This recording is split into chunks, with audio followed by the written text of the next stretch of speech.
Good morning, everyone. So today's topic is angina pectoris and AMI, that is acute myocardial infarction. This is your revision lectures. We've already done with this topic. We'll start with the topic. So what is angina pectoris? Angina pectoris is defined as sudden pain beneath the sternum, often radiating to the left shoulder and arm. Anginal pain is precipitated when the oxygen supply to the heart is insufficient to meet the oxygen demand. Most often, anginal pain occurs secondary to atherosclerosis of the coronary arteries. Angina pectoris is the chest pain or discomfort caused by inadequate coronary blood flow to the myocardium. Now, what are the peculiarities of coronary circulation? First is end arteries, maximum oxygen extraction, blood flow during diastole. Now let's see the effect of exertion on balance between oxygen supply and oxygen demand in healthy heart and the heart with coronary artery disease. Now just go through the diagram. During the rest, healthy heart and the heart with coronary artery disease. Now let's see the oxygen demand and supply. In healthy heart, during exertion, the oxygen supply and oxygen demand is in balance. But in the heart with coronary artery disease, just see the diagram, it's not in balance, oxygen supply and oxygen demand. The oxygen demand is more than the oxygen supply. This is with the coronary artery disease, heart with the coronary artery disease.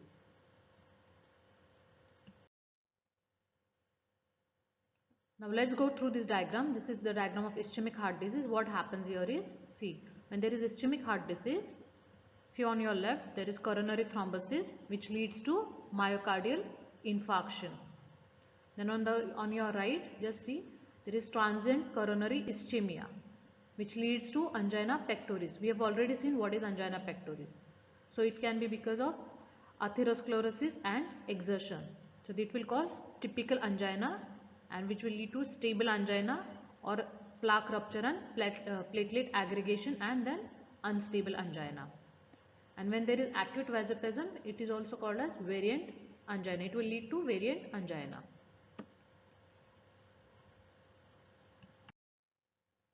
Now let's see what are types of anginal pain or types of angina. So first is classical angina, which is also called as stable angina. It has fixed stenosis. Second is unstable angina, which has a thrombus in the arteries. And third is the vasospastic or vasospasm, which is also called as Prinzmetal angina or variant angina.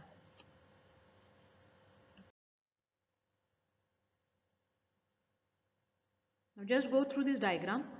This is a diagram of a normal artery. First A is the diagram of normal artery. Just see the curve. The lumen is clear in a normal artery. In the diagram B, just see there is narrowing of artery. You can see the yellowish substance, that is a plaque in the artery. And just see the flow of the blood. It is an abnormal blood flow or the flow of blood is decreased in the artery with the plaque. Just see the lumen. The lumen is narrowed because of the presence of the plaque. And so there is decreased blood flow and decreased O2. Now going through this diagram, just see, we've already seen how there is decreased blood flow. Now here see there is increased oxygen consumption, increased heart rate and contractibility, which leads to vasospasm, fixed stenosis, thrombus, and then there is decreased blood flow and anginal pain.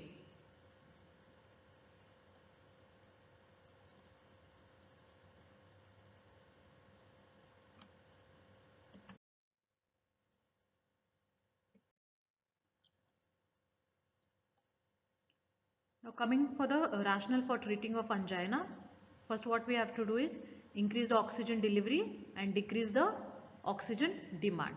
So for increasing oxygen delivery, what are the drugs used? Those are coronary vasodilators, antithrombotic drugs. For decreasing the oxygen demand, There is vasodilators which reduce the preload and afterload. Then there is cardiac depressant which reduce the heart rate and contractibility. What are the goals of treatment? First is decreased cardiac work. Second is inhibit platelet aggregation, inhibit clotting or thrombosis. Then third is prevent vasospasm and dilate the coronary arteries. Fourth is stabilize the atherosclerotic plaque. So these are the goals of treatment. Now coming to anti-anginal drugs. First group is nitrates. Second is beta blockers. Third is calcium channel blockers. Fourth is potassium channel blockers. And the other groups are miscellaneous, which has cytoprotective drugs, which is trimetazidine. Then antiplatelets like aspirin. Then third is HMG-CoA reductase inhibitors.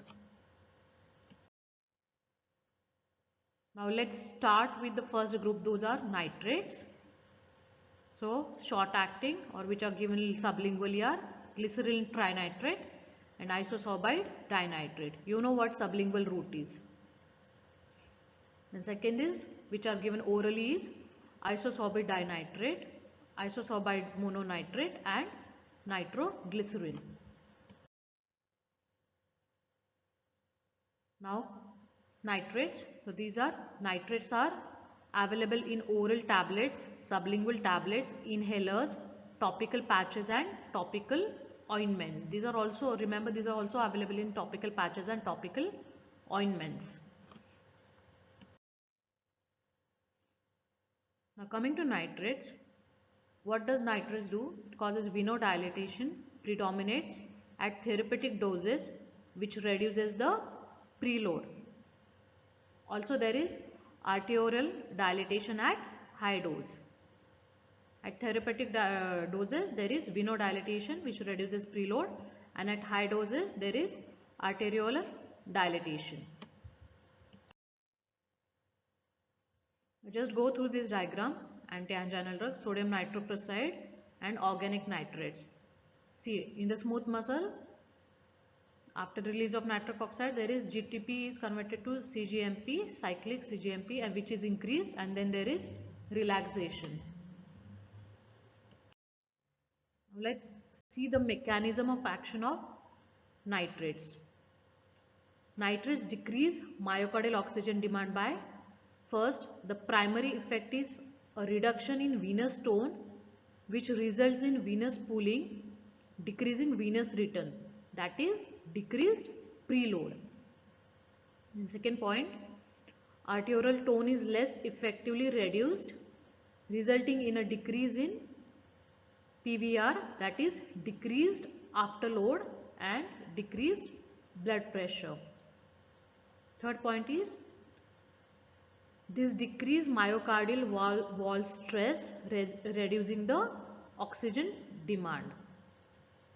Fourth is, there is dilatation of coronary vessels or exerts a minor effect on increasing O2 supply, that is increasing of oxygen supply.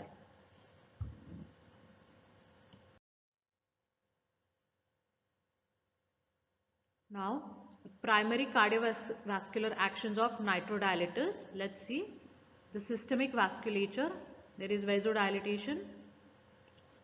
Venous dilatation is venous dilatation and arterial dilatation. Arterial dilatation is more. There is decreased venous pressure, decreased arterial pressure, that in a small effect. On cardiac, reduced preload and afterload, which decreases the wall stress, and there is decreased oxygen demand and increased oxygen supply. On coronary, it prevents or reverses the vasospasm. There is vasodilatation, primarily in the epicardial vessels, improved subendocardial perfusion and increased oxygen delivery.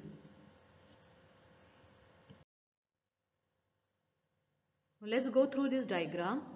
Just have a look at this diagram. This is control, that is no drug in patient with coronary artery disease. Now the red arrows are the markings of the blood flow.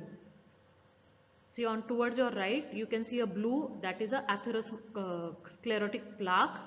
In that artery, see the blood flow is decreased and the arterioles below are fully dilated. Still the blood flow is decreased, that is blood flow to the ischemic area of myocardium.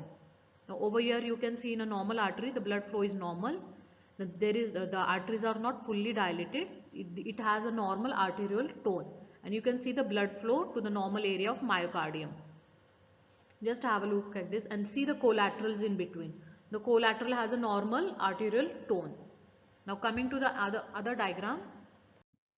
Now let's see the effect of the nitrates. We've seen the previous diagram. The collaterals were not dilated. Now see here what happens is the collateral is dilated. When in the lumen where the atherosclerotic plaque is present, there still the blood flow is decreased and the arterioles there are dilated. But in the normal artery, you can see the collateral is dilated and the blood flow is increased to the ischemic area. This happens along with the nitrates. Now coming to the pharmacokinetics, organic nitrates are lipid soluble. Nitrates are denaturated by glutathione reductase. Denaturate metabolites are less active but longer acting.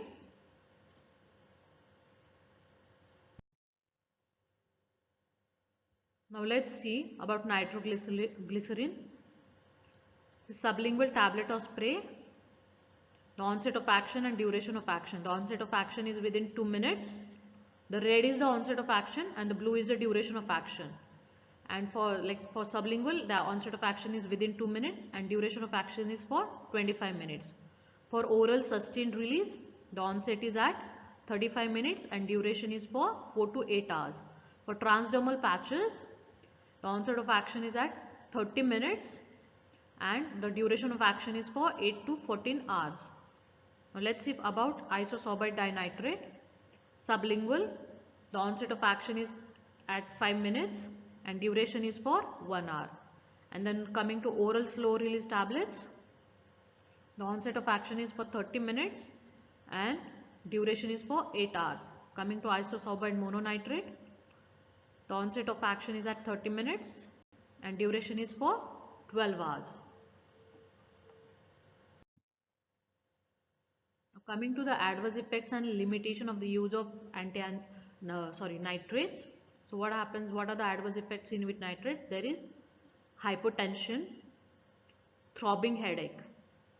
Then it can cause methemoglobinemia, which also causes cyanosis. Then there is tolerance, that is activation of sympathetic activation and volume expansion. You have heard of this Monday morning sickness. Just go through that. It happens with the nitrates. The workers working in the nitrate factories, they get tolerance, and after the weekend they again come to the factory and then they get this Monday morning sickness or Monday morning headache. Again they are tolerated, again they are exposed to the nitrates and the tolerance develops, and then again they are fine. Again after a break of 2 days, like for a weekend, then on Monday they will have headache. This is called as Monday morning headache or Monday morning sickness. Now coming to the uses of nitrates, these are used in angina, which we have already seen, in CCF and left ventricular failure, then myocardial infarction, in biliary colic to release the biliary spasm, and in cyanide poisoning.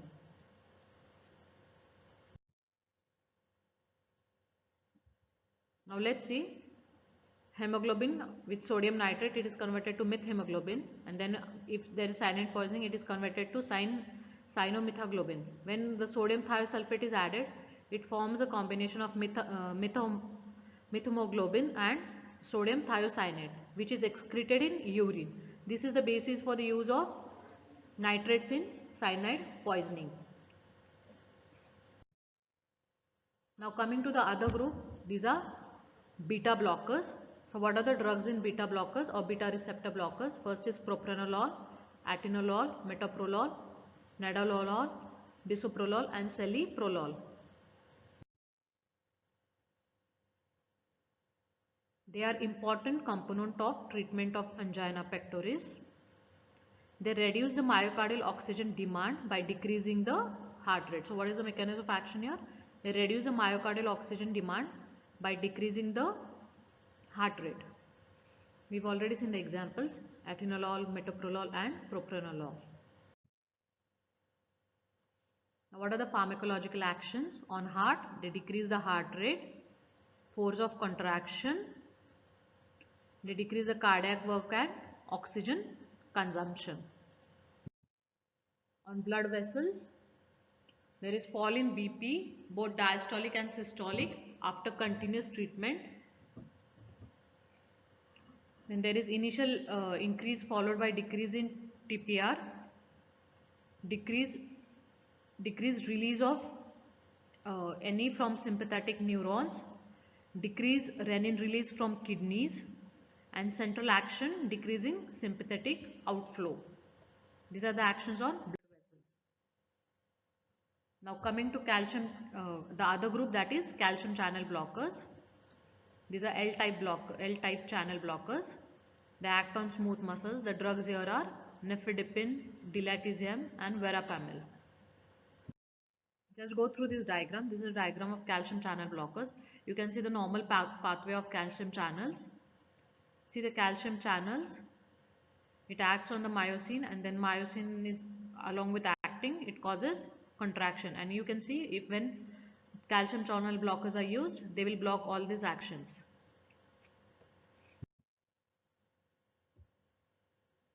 What are the most important action of calcium channel blockers?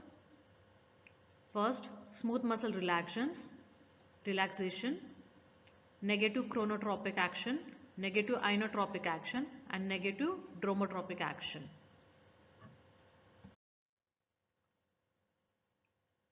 Now, the calcium channel blockers cause relaxation by decreasing the intracellular availability of calcium ions or calcium concentration. It relaxes mainly arteries. Extravascular and smooth muscles are bronchus, biliary and intestinal muscles are also relaxed with calcium channel blockers.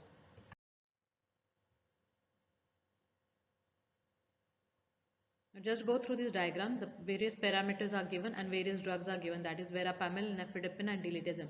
Heart rate, with verapamil it is decreased, nifedipine it is increased and diltiazem there is no change. With AV conduction, with verapamil it is decreased, nifedipine no effect, and with diltiazem it is decreased.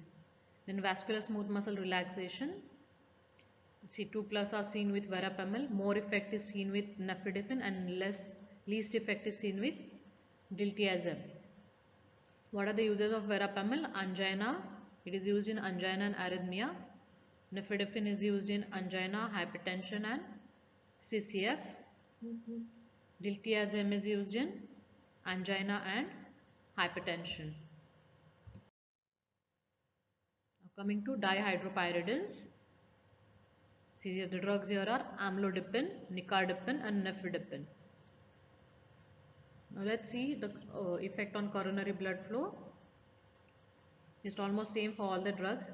What is the plasma half-life? Amlodipine has plasma half-life of 35 hours. Nicardipine is 3 hours and nifedipine is 1 to 3 hours. What are the special features with these drugs? Amlodipine has no reflex tachycardia.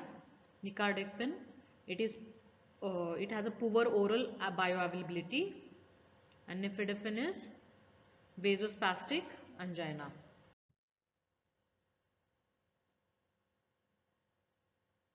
Now coming to the other group, that is calcium channel openers.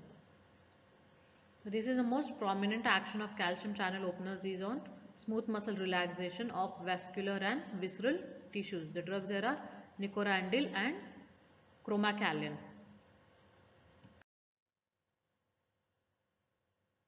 The other group, that is miscellaneous group or cytoprotective drug, is trimetazidine, is a drug for angina pectoris. Trimetazidine is a cytoprotective drug. It is used as an anti-ischemic, anti-anginal agent that improves myocardial glucose utilization through inhibition of fatty acid metabolism.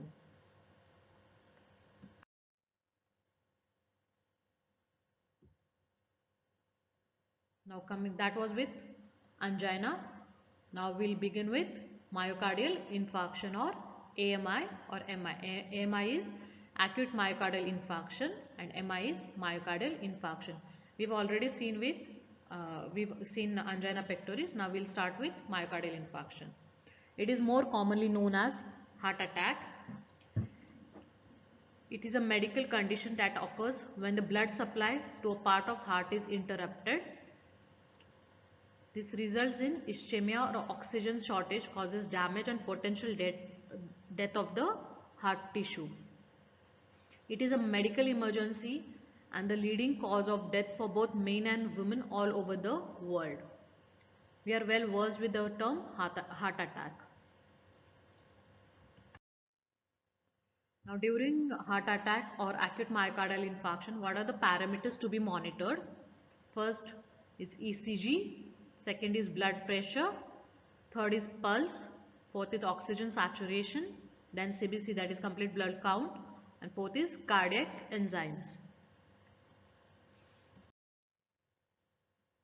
Now coming to the management in acute myocardial infarction, the first line management is first oxygen therapy. Oxygen therapy benefits the patient by increasing the supply of oxygen to the lungs and thereby increasing the availability of oxygen to the body tissues. As we've already seen, when there is a plaque present or atherosclerotic plaque present, the blood flow is decreased to the tissue. So the blood flow is decreased means the oxygen supply is decreased. Then second line is sedatives. Morphine and pethidine is given. Now sedatives here are given for the pain relief also and for the anxiety also. Third is aspirin. Aspirin is used here as an antiplatelet agent. It is used as an antiplatelet or blood thinning effect and used in long term in low doses to prevent heart attack and thrombus formation in hypercoagulable states. Dose is used is 75 to 150 milligram orally.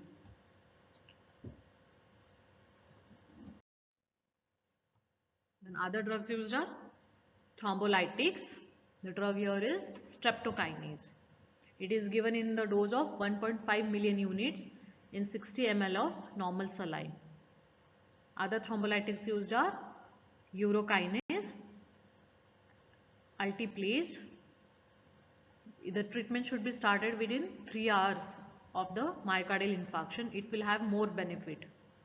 And streptokinase, once used, it can't be used again if the patient has a heart attack or myocardial infarction within 6 months of the attack, because it will cause antibody antigen reaction. So there are other alternatives like urokinase, alteplase. The faster you start with the thrombolytics, the better the prognosis. Other drugs used are nitroglycerin. It is a prodrug which must be first be denitrated to produce the active metabolite nitrous oxide. These are also called as nitrovasodilators. Other group is then beta blockers. We've already seen what is the mechanism of action of beta blockers. The drugs used are esmolol, metoprolol. These are used early in evolving myocardial infarction. This reduces the size of the infarct. Another group is ACE inhibitors or angiotensin converting enzyme inhibitors. These are ramipril, captopril, lisinopril. Now in the patient of myocardial infarction, the maintenance therapy is done by first is with nitrates and low dose aspirin, which is 75 milligram. Then beta blockers, we've already seen beta blockers, all the drugs, metoprolol, atenolol, esmolol, then ACE inhibitors, ramipril, captopril. Now what are the complications? This can lead to arrhythmias,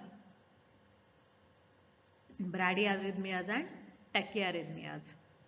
There can be shock and there can be congestive heart failure. So this was about myocardial infarction. You should know what myocardial infarction is, how to treat it, what are the first line drugs used, and how you will maintain the therapy, and what are the complications. So that's all with the angina pectoris and myocardial infarction. So we will stop here. Thank you.